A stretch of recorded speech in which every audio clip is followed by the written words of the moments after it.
just like the sound of it.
I just like the sound of it.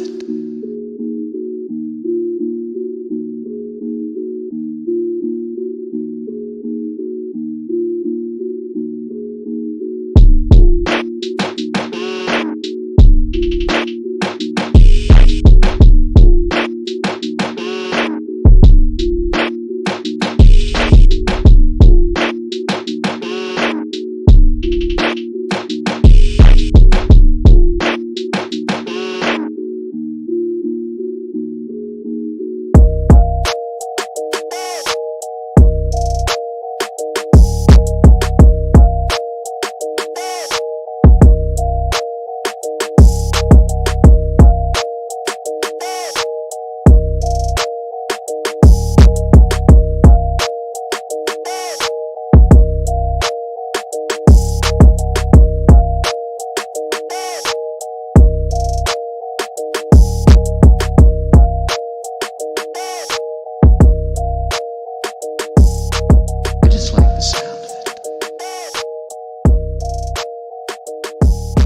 of it.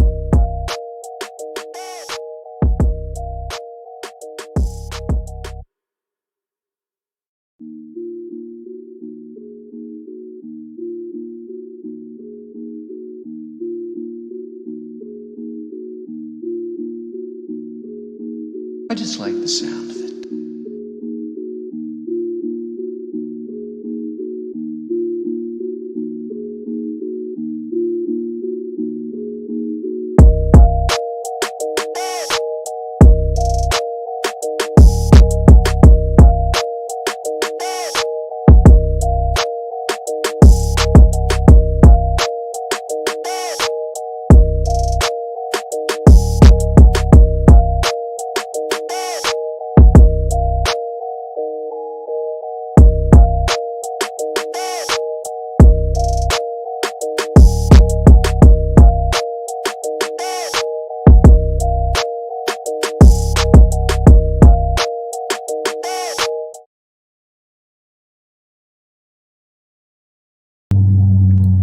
What's going on, everybody, man? This is the live draft show.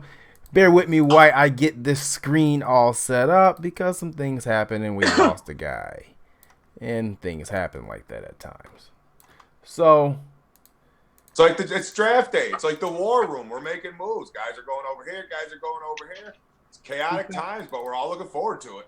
Absolutely. He's back in, JC. Yep. So what's going on, everybody, man? I mean, it's draft night. We ready to go. We are ready for whatever Brandon Beane is going to do. And what's up, Fred Kilmartin? I'm doing good. I am really kind of excited. I don't know what to expect from this this coaching staff. I mean, it's pretty quiet up there. I mean, there's some rumors flying around, but I'm pumped. Whoever comes, I'm going to welcome to Buffalo. He's a Bills now. Whoever it is, welcome aboard. All right. We have Dan Gambino with us from Cold Sox again. What's going on, everybody? Thanks for having me on again. Waiting to see what they do. Moving up, moving down, staying put. It's going to be interesting. Monster. How you doing, everybody? Draft day. It's exciting. It's exciting, man, because it all starts at the top. Arizona dictates this whole draft for everybody with what they do. So I'm interested to see it go. Introducing Ryan Coghill. You guys may not know him by face, except if you did follow the hockey show while we had one. That will be coming back. But he is our Twitter operator. What's going on, Ryan? It's going. It's good to be here. And just like JT said, it's my first show as a full-fledged member of Cold Front Report. So I'm happy to be here, especially for it being the pre-draft show. So I'm happy. All right. And my man, Clayton Garrett, CG Clips. What's going on, bro? What's going on, man? I'm really excited for tonight. I've been looking forward to this day for a very long time and excited to see what Brandon Beane and the Bills organization does. I feel it could change our team for the years to come, and it's really going to show what direction they believe this team is heading in, whether they move up, down, or stay put. We'll see, man. All right. So there's a rumor going around. Now, Clayton, you broke this rumor to me, so I'll let you break it. Yeah, man. I was just talking around, and I saw that there was an offer. The offer leaked out that the Bills are trying to trade up to 3 with the Jets, and the offer currently stands as they're trading 9, 40, so their second-round pick, along with Shaq Lawson and Vlad Dukas. I know Monster wouldn't be bad to see Vlad Dukas go. Bye, Vlad. I'm driving to New York. I'll drive the Uber. It's free. Vlad, I'm driving to New York. The Uber will be free. We'll listen to whatever music you want. We'll stop and get Chick-fil-A. It'll be a great trip, bud. Monster's willing to pack the guy's bags for him. That a boy, Monster. That's how much I care about Vlad Dukas, that I'll go that deep with my emotions and make sure he's okay. Man, a real quick way to think about this is if we're trading up to pick Quinnen Williams, you think about it, that man's going to be lining up across from Vlad Dukas come the 2 games we play the Jets. I mean, week 1. They're going to be lining up right across from him. I'm very confident in that matchup.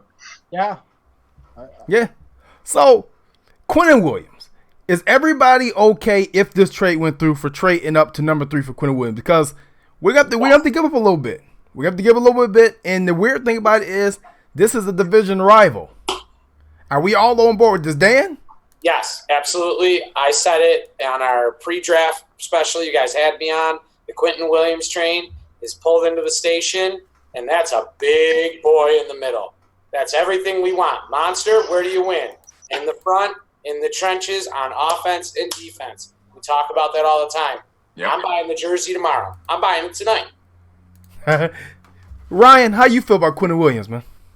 Well, the Bills have almost completely rebuilt their team in just almost in the free agency, in the offseason. I mean, we saw it. We were sitting here. We watched it. As of right now, 18 new free agency signings. So, I mean, I did release that article about the fantasy first round, whatever, that got some people talking. But I have absolutely no problem with the Bills trading up into the top 3 and getting this pick. All right. So, Quinnen Williams. I see. I don't get it. The way my mock draft worked out, okay, I didn't have Williams going until 5. I don't think we need to trade to number 3. I don't think we need to trade to 3. Okay. The shock of me, I think at number 3, if they stay, I think the Jets take Josh Allen from Kentucky. I don't know, Moss. I think you're sleeping on Quinnen Williams. I personally think Quinnen Williams is the best player in this draft. No. Don't get me wrong. If we can get him at 3, that's awesome. But who's to say that that's who Beane's targeting? Maybe he wants Ed Oliver more for some reason. Wouldn't that be a shock if we traded up and didn't take Williams? Yeah, if we trade up to number 3 for Ed Oliver, get the pitchforks out. Nothing against Ed. I like Ed. I think Ed's a great player, but that's too risky of a move. And if we killed a GM and Doug Whaley for trading up for Sammy Watkins, then you better equally quill Brandon Beane for trading up to number 3 and probably giving up more to get Ed Oliver when you have Quinnen Williams on the board. So no way. Before 6. 6 is my cutoff for Ed Oliver. I think Quinnen Williams is probably the best player in this draft, to be quite honest with you. And if Brandon Beane sees something in this guy and he's willing to give up a couple picks, I absolutely agree. Go take the guy. If that's your guy that you want, if he's coming in to be your day 1 starter, go get him. Take that chance. You know, JT, I'm very glad you brought up the Sammy Watkins trade because that year we had the same exact pick. We were sitting at 9. We went from 9 to 4. You remember what we traded? We traded next year's first. You compare that with what's being reported out there, that's a very big difference compared to what we're doing. We're not giving up next year's first. We're giving up a second. We're giving up a backup level left guard, and we're giving up Shaq Lawson. A defensive end that we're not going to sign next year anyway, that we've talked about. So what are we really giving up? mean, Yeah, in you're also Glad giving some up- unknown commodities. Yeah, you're also giving up a defensive end that plays better in a 3-4. I mean, Oh, yeah. realistically. So, I mean, are you worried about him going to the Jets, Fred? no, not at all. Not at all. Even in the 3-4, because you just said he plays better in the 3-4. So if we sent him there, would you be worried about him? No, I wouldn't. I wouldn't be worried about Shaq Lawson. I think that he still needs to be refine his skills in the NFL. I know that everybody was high on him coming out of Clemson, but I mean, you got to remember that was Rex Ryan's pick, and everybody knows 2 years was wasted on Rex Ryan. So I would not be worried about Shaq Lawson. All right. You know what? I'm going to put it this way.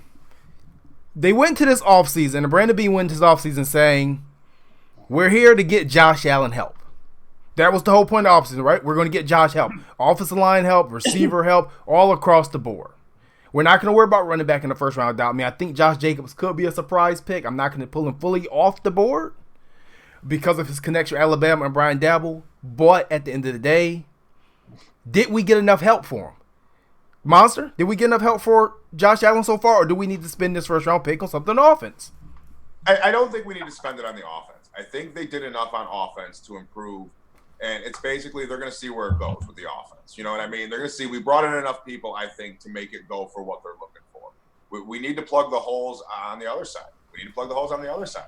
You know what I mean? If we could put Williams in there, I mean, even next to Starr will stop the run. Williams will do what he does. That's beef in the middle. You know what I mean? That reminds me of the Williams brothers back in the day in the middle. Loved it. You know what I mean? That's when our line was great. So, excuse me. I just think, I don't know. That's my thoughts. All right. What do you thinking, Ryan? Do we have enough help on this team for Josh Allen? I mean, we added Cole Beasley, John Brown, John Feliciano, Ty Neshke, Mitch Morse. I mean, do we need to spend this first round pick on offense and continue to help? So I agree, but I also disagree with Monster. I agree with Monster in saying that if we're keeping our first round pick, whether we move up into third or we stay at 9, the pick should be defensive. If we're being realistic, the pick should be defensive. And the reason I would quote unquote disagree with Monster is our offensive line completely rebuilt, right? So they're unproven. We don't know how well they mesh together in a game situation, right? We don't know how they all work together, except for Dawkins, because Dawkins has been here for a couple of years. So we don't know how well that they work together. But I do agree with Monster in saying that when we're taking a first round pick, it should be on the defensive side. Now, if it's not, that kind of goes back to what I was talking about in the article, where we take Hawkinson at tight end and then trade back up into the first round to get Hakeem Butler, because I think offensive weapons, not line, but weapons-wise, I think we can improve. All right. Dan, you got something you want to say? No. I mean, they pretty much hit it on the head. I don't think you take an offensive lineman at this pick. I think we have they helped them out enough. If they did take an offensive lineman, I wouldn't be mad either. Either way, you have to take the best player available. You moved up for 3, you take the end, you take the tackle. You stay where you are, you take a lineman if he's the best player. Mr. Kilmartin. I think the Bills have already done is they've kind of already showed their hand. I mean, first of all, they already knew that the offensive line needed to be addressed. In the offseason, they did that. They knew that we needed some help at the wide receiver position. They went and did that. So what they've been doing, and we know it. We know Leslie Frazier, and everybody that knows Leslie Frazier, he loves putting pressure on the quarterback. We haven't done that. So I think that they're showing their hand. They're going to get a beef stud. They're going to come in here to get after the quarterback. They've already addressed the defensive end, looking at different defensive ends throughout the offseason. So they're showing they want a stud defensive end. And I wouldn't be surprised if it's another guy named Josh Allen if they were to move up. That would be horrible. That would be a nightmare. No, not a chance in hell. I'm going to be happy with a Josh Allen pick. I'm sorry. Clayton? Yeah, man. I really believe I agree with Fred. They really need to improve the defensive line. I love Kyle Williams, and he was probably one of my favorite Bills players of all time in my lifetime. But if I'm walking into 2019 season with Quinnen Williams as my 3 technique or Oliver as my 3 technique, I believe that this whole defense just got substantially better compared to where we were coming into 2018. Yep. I don't think I really don't think that we're going to really need that many offensive weapons. And if we do, I think it's more or less a tight end than a receiver because you got 4 quality receivers in Zay and Beasley and John Brown and Foster. You got 4 guys that play on Sundays, and I'm not worried if one of them goes down. You know, if we're looking at offensive needs, I'm thinking of more of a tight end rather than any other position on the offensive. Okay. And I'm gonna stop on your point, Fred, because I disagree with the Josh Allen. This is a guy who had 1 year of production at Kentucky. 1. And we know how risky picking a DN can be. That's probably one of the riskiest positions you could pick at any draft. We've learned that out with Eric Flowers, not the Giants left tackle Eric Flowers, the old school left Eric Flowers. Eric Flowers. All right, we learned that with Aaron Maben, and we've sort of learned that with Shaq Lawson. That's a risky position. D tackle is the safe pick. I'll give you a name from back in the day. The Jets chose Dwayne Robertson back in the day, number 3 overall. All right, he had all the biggest skill set you could have, best skill set you could have at defensive tackle. Probably one of the best skill sets we ever saw going to a draft at that position. He was a bust, but you know what? He was still a solid football player. You find a bust at the end, game over, career's over in 4 years. Just being honest. So, is everybody off the Jonah Williams and Jawan Taylor ship tonight? Absolutely. I am. I can't say I don't no want line to see that. there. Wouldn't be I bad was if they around. traded back. If we're talking about picking either of those two, I'd be on board with Jawan Taylor more than Jonah Williams. You look at our offensive line, there's not many players that have taken snaps at right tackle. And Jawan Taylor is a true right tackle in this league, and I think he'd be a significant improvement.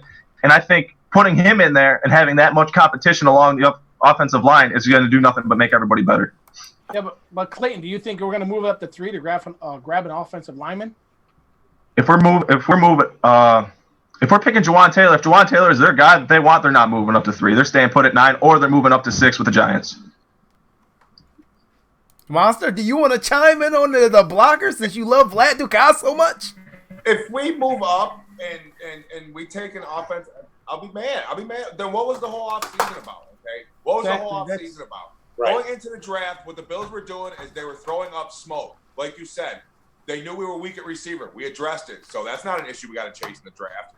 No. The line, that was an issue. Okay, that was weak. We addressed it. More smoke. We don't have to go after that in the draft. So the Bills have been building smoke to what they're doing, covering up the flaws in their lineup so we can come into the draft and give the other teams in the league no idea what we're doing. So for us to trade up and go after another offensive lineman, it's a waste for me. You waste another pick for another lineman. At some point, some of these guys are going to have to get cut and go elsewhere. So to me, it would be unreasonable, and it would be pretty damn stupid. And Brandon Beane has gone on record, and he said that going into this draft, he feels it's great going into this draft because they're not going in for a need. They're not going in for a need. So they're going to be looking for the best available player at that position, whether they move up or stay at 9. What about Montez Sweat? Well, I mean, that's a whole different thing. This guy here. I mean, Well, yeah. Freddie got excited. Did you see his face? Yeah, Freddie. Like, You whoa. seem like you seemed all giddy. What's up, man? I like him. Got a man crush. You don't like Sweat? Me? Yeah. No, I love the dude. I'm saying I love the dude. I love that he's fast. I love he's long and lanky. I'd like to see him to come into the NFL, get coached up a little bit, maybe put on maybe another 20 pounds. I mean, I looked at some of his tape earlier today when I got home, and some of his forms, he looks long and lanky. He looks a little bit to me like a Javon Curse, but he's got to be coached up. His biggest thing is his problem is his hands. He's got to get his hands inside on these bigger offensive linemen. If not, they push him around because of his weight. But if he can come in and get coached up, and then he can come in here and put some pounds on, maybe put some muscle, more muscle. I mean, there's no fat on the kid. He's long and lean. He's got to put on some more mass. He could be a stud in the NFL. I believe that. All right. Well, Monster, what do you think about Montez Sweat, man? Does he remind you of the original cold front guy, Mario Williams? He does, and I said it on the other show to touch on Fred's point that he brought up. he needs to engage. When he engages, he needs to work that because he has the strength. It's just he needs the technique. He needs to use because he has a great burst off the line. He needs to use the power from that burst at the point of engagement and use that to his advantage, and that's where he struggles. But with coaching, that's an easy fix. That's a technique fix. He's got all the raw tools. So I wouldn't be upset with that pick at all. I wouldn't trade up for that pick, but I sure as hell wouldn't be upset with it. Ryan? So I have two things. One, my response to that, I think he's an absolute beast of a player, but so are the other guys that you can take at that position. It's just who's your cup of tea, right? Who is it that you want to take? My question kind of for you guys really quick, maybe whether you're here on the panel or just out there to kind of ponder, has Bean changed the rules of being a GM and running an administration in football that they maybe not trade up to 3, but trade up just to get their guy? They don't necessarily want to trade up because they think another team will take them. They just want to trade up and ensure that they get their guy, thinking big picture. They don't care if they give away the 9th, the 40th, Lawson, and Ducasse, because we're not going to extend Lawson's option. Ducasse is a dud. He doesn't need to be here anymore, and we can give away a pick because we signed 18 free agents. We could potentially be signing more, and then you get the one guy that you need that's going to be or produce as many as 1 or 2 other guys. So do we think that maybe Bean is just changing the rules and he doesn't care anymore? Okay, let me ask you guys this, okay? That's a Let's good say point, we trade up. Very good all right? point. When does that move happen? Because we still don't know what Arizona's doing with the first pick. Arizona could throw a monkey wrench in the whole thing. We trade up to 3 at what point, if that's our move? Who's to say not who we're targeting doesn't go at number 2? Because let's be honest, the top 3 people that we're going to target is going to be Oliver Williams and for some reason Nick Bosa. I think they would target if they were going that high. So if Arizona throws a monkey wrench and trades it, and Kyler Murray doesn't go or somebody else go, it's unknown. You know what I mean? It's unknown at this point. But who is their guy is what's killing them. Who is the guy that they're going to want to trade up to that spot to get? So that's who's the guy. That's what I think we're all wondering. I think that's what JT's talking about. But Who's you the know guy? what? Like, I mean, Ryan, but- a valid point. We have 10 draft picks. We have capital in this draft. I mean, we could give away 4 of those draft picks if we want to go get our guy, because we've already Technically- picked up how many people in free agency. So Technically, you we tell have me 4. what's that? Technically, we have 4 because the 7th round picks, the value of those are nothing. You could package Right. those and not move up 2 spots in the 4th. You know what I mean? Absolutely. And you know what I'm saying is that you have all this capital. You can do what you want in this draft. And I think that's what Bean, and he's also looking at next year he's going to have over 110 million in cap. So this is kind of Bean is he's starting to be a mastermind. What has he proven to become a mastermind? What are you talking about? Hey, you're getting way ahead of yourself. Draft, I don't think this will be his stepping stone. This will be the one that'll put him on the map if he hits on this one. I think he's done a great job this offseason. He's addressed the line. He addressed some receiving holes. Let's call it that. Okay.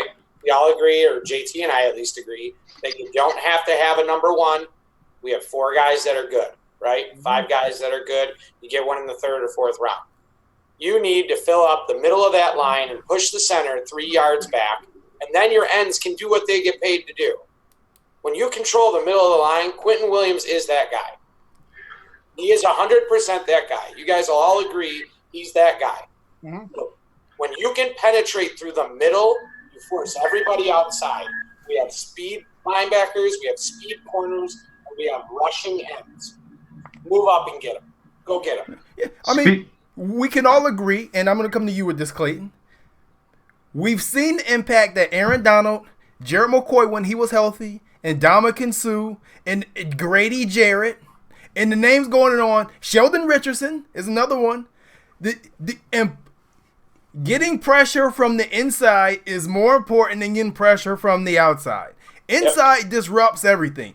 We've seen Jerry Hughes was the number 1 ranked pass rusher, if you want to call it, NFL by PFF rankings last year, and he didn't even get double-digit sacks. Putting pressure on the quarterback. Pocket pressure, yeah. Yeah. So you just shift the pocket, you roll out. If you're a little athletic, because there is no more statue quarterbacks, no more Vinny Testaverde's walking around, and you dump it off. Pressure inside, no go. Clayton, what you got? Well, I really want to get an impact 3 technique in this draft, whether it be Quinnen or whether it be Oliver. And, you know, going back to the point that Monster made, the monkey wrench. A little while ago, I just saw this. Quentin Williams' agent tweeted out, "Thankful beyond words, God is good." With that kind of tweet coming out from Williams' agent, you can't do anything but assume that the Cardinals have called him a little bit before they're on the clock and tell them, hey, you're the first overall pick. So maybe the monkey wrench did happen. Maybe it did happen, and maybe that trade just got blown up, and the Bills are staying right there, right at 9, and we're going to see what happens. You know, I really want an impact 3 technique in this draft. I'm not really on board with selecting a pass rusher, but I wouldn't mind it. I really want an impact interior defensive lineman because, like you said, it's the quickest route to the running back. It affects the whole defense. You get pass rush from that interior, you're going to get pass rush from your exterior because that man's going to scramble out and he's going to run right into Jerry Hughes. And when, you know, say he's trying to get that ball, he's going to throw it right to Adams, he's going to throw it right to White. You got to get an interior pass rusher that's going to affect your whole defense, especially when you're picking top 10 in the draft. That's what I said on the pre-show. Me and Dan talked about it on the last show. It all starts in the middle. You get in the face of Tom Brady, you step in his face. You allow him to step up. The edge pass rush is fine. He's going to stand in the middle of the pocket, take a step forward, and beat you every time. You can keep rushing to the outside. You need to get up in his face. You win and lose in the trenches with the big boys throwing the meat hooks. That's where – give me the pigs, give me the beef, give me them in the middle, give me the hogs, give me them just in there slamming each other. That's what's going to cause us to get penetration, shut down people like Brady and other people that we just never seem to get pressure on. You got to get it up the middle. The outside, that's fine. You need to start in the middle. You control the line of scrimmage, you win the game. Everybody knows it. Another quick point. On Monster's point, though, what he's saying, though, and that's how you beat Tom Brady. You come right up the middle and you get right in his face. You don't allow him to step up in the pocket. You're absolutely right. Maybe that is it. Maybe that's what they're looking for because we all know when Leslie Frazier was at Minnesota, he had the 2 Williams boys, and they dominated that defense. They dominated.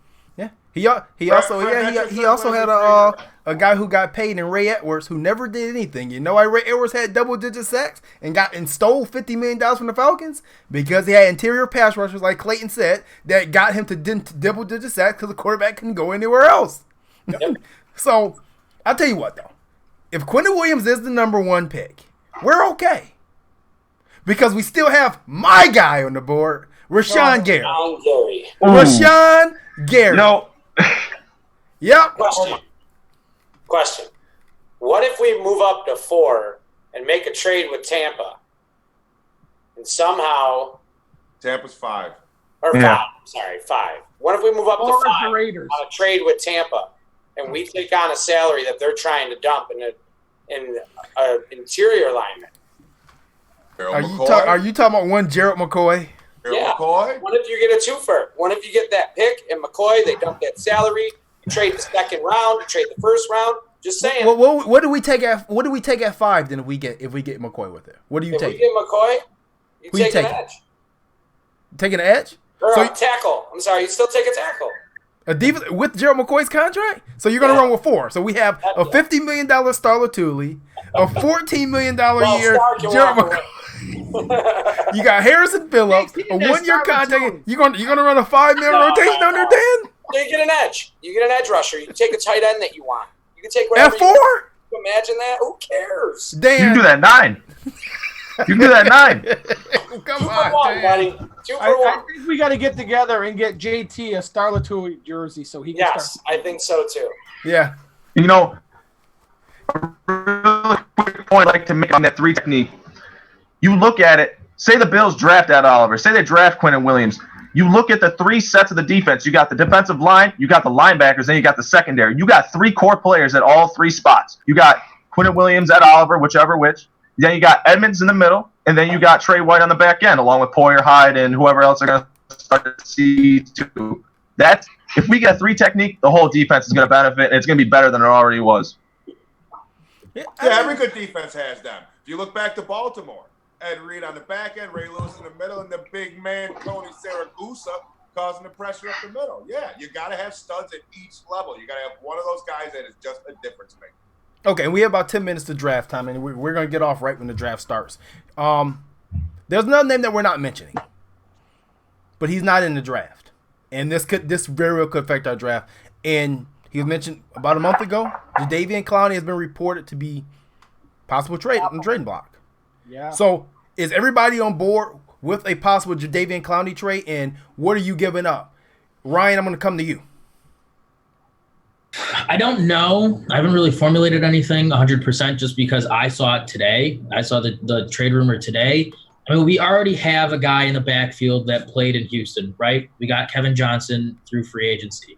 So it's really, and this is going towards the later rounds of the draft, seeing if we take another guy in the backfield who can play or at least compete against Johnson to play against Trey White, right? Because Trey already has his position. He's locked down. You just need to find a guy, and that's not to say Levi Wallace during the season wasn't good. He's just not there. He's just not the guy that you put across the field from Trey necessarily. So if you can take a guy like Clowney and put him in the backfield, that's great. Then what are you going to do with Johnson? Because you're paying him a pretty penny. Is he going to be that veteran contract that you get rid of, and then you're going to still be paying more for Clowney to play in the backfield? So it depends on what we do later in the draft. Because, you know, we kind of have an idea of where they're going to go in the first round or two. We don't know what they're going to do in the middle and at the end of the draft. And so this team is known for finding undrafted free agents and taking guys later in the draft and making them something. So I don't feel comfortable sitting here and saying this is going to happen, this is going to happen, this is going to happen, because Bean has found a million guys that can do a million different jobs. So I don't know personally. I disagree with that comment, but I'm gonna disagree with he found a million guys. I know Doug Whaley found a million guys. I'm gonna disagree with that. No. I don't want to hear it. I don't want to hear it. Doug Whaley found a million guys. Doug Are they on the roster? Flag on the play. Whatever. Doug Whaley found a million guys, and we're not. You can't deny that. But like back to Ryan's point about Jadeveon Clowney, this is a guy who can definitely get into the backfield. Absolutely. And you're gonna have to pay for him to get in the backfield. But what kind of trade are you going to formulate? Like, I'm not giving the 9th pick for Clowney, but I will swap. Shady. Excuse me. They don't want Shady. Nobody's going to want. No one's wants Shady. They Why have do you want Lamar to Miller and the rookie they had last year. They don't want Shady. Dan, You know, go. Matter of fact, go ahead, Clay. You got someone to say, man. a trade that I'd be all right with for trading for Clowney, you swap first and seconds. I know they sit at 23. You swap a first. You let them come up to 9. They haven't addressed the offensive line at all. Say there's a lineman sitting there at 9, like Jonah Williams, like Juwan Taylor, any of those guys, or even Andre Dillard. Say they want to swap up, go up to 9. You swap your second as well. You sit there at 23. There's a variety of guys that could be sitting there at 23. Maybe even Wilkin, maybe even Fant. You know, it's a very good pick to be sitting at. Right. So Fant. So matter of fact, that's going to be the next topic is Noah Fant and T.J. Hockenson. Dan, Clowney. Yeah. I don't know. I like him. He's flashy. He's good. He gets up the field. Is he going to do that? We haven't seen him in a 4-3. We've seen him in a 3-4. I personally think he's better suited for a 4-3 because coming out of college, his biggest asset was his burst off the ball. Yes. But standing up, I mean, you can still have a burst, but it's not the same. It's Nope. different. He's a natural 4-3. This guy could be a downright killer in the 4-3 defense, but the only problem is if you trade for him tonight, you're going to be paying him $100 million next week. Yeah, Literally. I don't like trading out of this pick. The only way I want to trade down is if it's with Seattle and we get their 2 second rounders. So you wouldn't want to give maybe Houston, we swap, we take their 24, we give them 9, we give them our second and maybe a 4th next year? It's trading down about 10 spots, a little over 10 spots. No, I still don't think so because I think this draft is so deep that giving up that second pick's big. And I that's my opinion. I don't know. All right. Fred Kim Martin, Jadeveon Clowney. Well, I mean, he is kind of. The dude's a stud. I mean, you got to look at it like that. Well, I mean, do you really want to give away that much and then have to pay this guy? He's going to command over $100 million. You know what I mean? I don't know. I mean, where are you going to put him? Because doesn't he? Well, actually, he plays all over the. He's going to play DN in a 4-3. He's a DN. Oh yeah. Yeah, True. but I'm saying, is he going to take Jerry Hughes' spot, or is he going to play on the other side? What? He's going to play on the other side, Fred. Yeah, but I always thought that he played on the right side where Jerry Hughes was. I thought that's where he was. Well, Jerry, he's going to have to play the other side because Jerry. Well, that's what I'm saying. You're Jerry can't rush from the other side. Watts was on the left side. He was on the right side. But I always thought they kicked him inside sometimes. So, I mean, yeah, he is a stud, but you got to remember he's starting to get up there too. I mean, what, 4 or 5 years now he's been in the league, and he's going to command a big paycheck. I don't think Bean and them would be willing to give up a draft pick and then have to pay a big contract. Right. Well, we I don't paid think Star Lotuli. That was That was a we mistake. needed him. Hold on. We were 26th in sacks last year. We need a pass rusher too. We need a pass rusher, and these good pass rushers, you're not going to get them unless you draft them high, and then you run the potential risk of them busting out, or you can't. Yeah, I mean, I wouldn't be against Clowney coming to Buffalo. I really And swapping first, or not trading the number 9 for him straight up, but swapping, right? I would swap him first. Yeah, absolutely. If we got him to come in, and then we got to work out. Maybe we can give him more cash up front and not have to worry about the back end of a contract. Monster, I know you're a Star Lotuli fan. So how much would you be happy to get the David Clowney to come here and help him out? If we can bring in Clowney, I mean, listen, you're going to pay elite talent regardless. So the Right. money's not. You're just saying like, we're going to have $130 million next year in cap room. So the money's not an issue. The issue is the elite talent. Okay, if you do bring him in, Bobbin first is fine. I have no problem with that. Quality guy, Bobbin first. Seconds and fourths, whatever. I don't care. You know what I mean? They're just unknown commodities at that point. They could turn out to be somebody. They could not turn out to be somebody. But to bring in somebody of that talent as an elite rusher, if we can make it work, do it. But then again, that leaves us lacking the interior defensive tackle spot. We didn't address that because we took, you know what I mean? So there's all kinds of, it's like a Rubik's Cube. Like, what are they going to do with it? But I think, honestly, in my heart of hearts, watching this regime, I agree. I don't think Bean's going to bring him in and pay that money when he can just work with what, you know what I mean, his draft that he has and the capital that he has going forward. I don't think he makes the move. I'd be shocked if he did. If he does, I'm all for it. All right. I mean, and I guess we're all going to agree to pass on Brian Burns. He's not a fit for a 4-3 defense, so we're all pretty much going to pass on. I think we said that in the pre-show or the draft show the other week. We're all going to pass on Brian Burns. He's not a bad good player, but he's just not a fit for a 4-3 defense. He's too small. But Rashawn Gary. I'm going to go back to Rashawn Gary. You guys are sleeping. The whole world is sleeping on Rashawn Gary for the simple fact that he was misused in college. He was misused. It's not that he was bad. He was misused. This was the number 1 high school player coming out. Yo, I was watching his games the other day. This man is jogging to the play. He's jogging to the play. And he has a shoulder injury that was just reported this week, man. He's Shaq Lawson. Yeah, He is. Yeah, well, he runs a 4.8, a 4.58 inside. But you want to move him to 3 technique. You want to move. That's where he was supposed to be in the first place at Michigan. That's what he should have been. He weighs in at 277 or something like that. So you want him to add 23 pounds and you expect him to be just as much explosive. That's a project. I don't want a project in the first How much round. does Aaron Donald weigh? 294, something like that. Okay. When you go to the NFL, you're automatically going to add 15 pounds of muscle. So anytime you're on that side of the ball or over time, you can add 15 pounds right off the bat. Natural, organic 15 pounds, not just a bulky, not a Chris Hoven. If we remember Chris Hoven from the Vikings, Wow. remember Chris Hoven? Chris Hoven had a phenomenal year. Then he bulked up 20 pounds to the point where he was immobile. You can drink beer and add it like I do. I said organic, and I said muscle. Beer muscle. Okay, Rashawn Gary you're sleeping on him. You really are sleeping on him. Yes, he has a shoulder injury. The only thing that's hurting him is his production. That's what I'll take him at 40. Production. Okay, but Jalen Ferguson had double-digit sacks every year. He's not even a first-round pick. You're hating on this guy because he played in a 3-4 defense. We saw what the 3-4 defense did to Marcel Darius. Yeah, You get beat up. You get double-teamed. Right. He may be better than Ed Oliver. He may be better than Quentin Williams. I know he was coming out of high school. Yep, we're going to see. In 3 minutes, we're going to see. All right, so final thoughts, man. Let's go around the table. Ryan, I'll start with you. Final thoughts. I think that they're not going to touch the offense just because, like I said before, the offensive line is completely almost brand new, 99% brand new, completely unproven. Defense, I think Harrison Phillips is a natural fit to replace Kyle Williams. I think that they're set on the defensive side of the ball. They're not really going to touch it because they've actually been pretty productive compared to the recent years, like the Rex Ryan years. I think TJ Hawkinson is who they take at number 9. If not, they're going to trade down and take Hawkinson if he's still there because they need to address the tight end situation. Take TJ Hawkinson at 9. Get the pitchforks out. Clayton, final thoughts.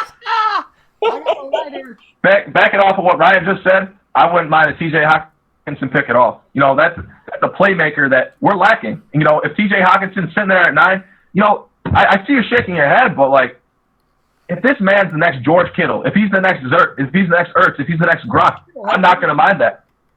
What's that? He's not the next George Kittle because he's slow. He's not the next Gronk because he could very well be the next Gronk. We could possibly say that. But do you know what type of standard that you're trying to hold this man to?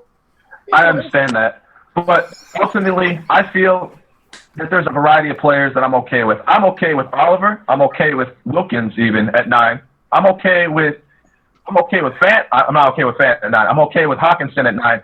You know, as long as they address either that 3 technique, and if they're going on offense, as they address the tight end position, I'm happy. I'm okay with Fant in the teens or in the 20s in the trade back.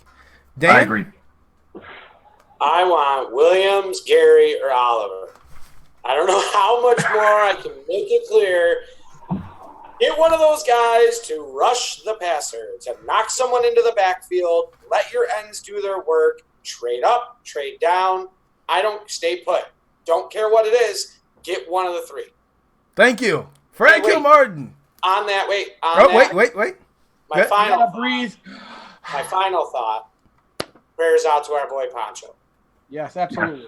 Prayers out to our boy Poncho. We got a lot in the works for him. We're praying for you, buddy. Stay strong. Poncho power. That's all I have to say. Yeah, we're going to touch on that. We're going to be back after the draft, and we'll touch on Poncho a little bit more following the draft. Fred? Yeah, like I said it before. I don't care who we draft. I want him to come in. I want him to be a day 1 starter. I want him to contribute. I want him to help this team. It doesn't matter. We're Bills fans. Whoever we pick, whether it's first, second, the 5th, down all the way to 25, we're Bills fans. We're going to accept them. But like Dan said, I have a heavy heart about Poncho. We're praying for him. What I want everyone to do today, I want everyone to go change their profile picture on Facebook. I want it to be Poncho Bila so he knows that we're all supporting him, if you can do that. This is draft night. This is the beginning of the 2019 Buffalo Bills season. It starts tonight, and we're all praying for a part of our family, and that's Poncho Bila. All right, Monster?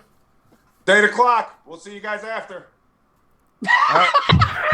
All right. Final thoughts are quick. You guys get it? I got you, buddy. Great show. So we'll be back after the Bills pick. I don't know exactly what time we'll announce it. Probably about 15 minutes beforehand. Before we come back on, and we'll discuss the breakdown, what happened, and what we may do in round 2 and 3 at that point. But yeah, man, prayers to Poncho. Like I said, we will touch on that more on the final show tonight after the Bills pick. Other than that, man, enjoy the draft. It's our day. This is the day where now we know the momentum that we built from last year and the year before. This is Beans' time. Time to shine. You want to be the man? This is your time. You got your quarterback last year. You got your captain. You're at your defender last year in Edmonds. You had cap space this season. This is your time. There's no excuses. So we'll catch you guys after the Bills pick, probably about 20, 30 minutes after they pick, so we can go a little bit further in the draft, no matter where that pick may be, because who knows. Unless they trade out, then you will not see us. Trade out the first round, you will not see us. But, yeah. Enjoy your draft. Happy draft day to everybody. And thank you for tuning into the Colt Front Report as usual. And we'll catch you guys later. Poncho Power.